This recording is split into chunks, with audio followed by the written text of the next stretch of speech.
From pundit and political scientist to a member of parliament, Amr Hamzawi is busy meeting constituents in his East Cairo office. Young and dynamic, the prominent liberal figure symbolizes the departure from Mubarak-era politics. He's one of 508 MPs facing tough challenges when Egypt's new parliament convenes on Monday. Every MP has to understand that it's a parliament for today and not tomorrow, so we have to start working right away. People have very high expectations and will not wait for a long time.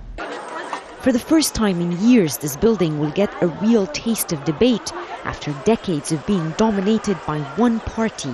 The MPs will face some daunting challenges, including coming to an agreement with the ruling military council regarding the transfer of power, making parliament work in a consensus-oriented manner with the current composition of Islamists dominating more than 70% of the seats versus less than 30% for liberals, and addressing democracy-related demands as well as working on achieving social justice in a weak economy. Many of the MPs elected in what's largely considered the fairest vote in the country's history lack any political experience.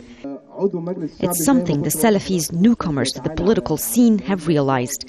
The ultra-conservative Islamists have set up courses for their Noor party MPs to train them on everything from rules of conduct to raising emotion. Parliament is not expected to be controlled by a unified Islamist coalition. The Muslim Brotherhood, whose party won the largest number of seats, has had its own disagreements with the Salafis, but the powerful bloc has promised to put the interests of the country first. Nobody will be excluded in this parliament. All the elected MPs will cooperate to achieve the goals demanded by the Egyptian people. Excluded from this mix, however, will be women, who've garnered less than 2% of the seats, and the revolutionary youth, who, despite keeping up the pressure to achieve the revolution's goals, have fared quite poorly in the polls. The area outside the parliament's building remains barricaded by roadblocks set up by the military following the latest round of violence in the capital last month.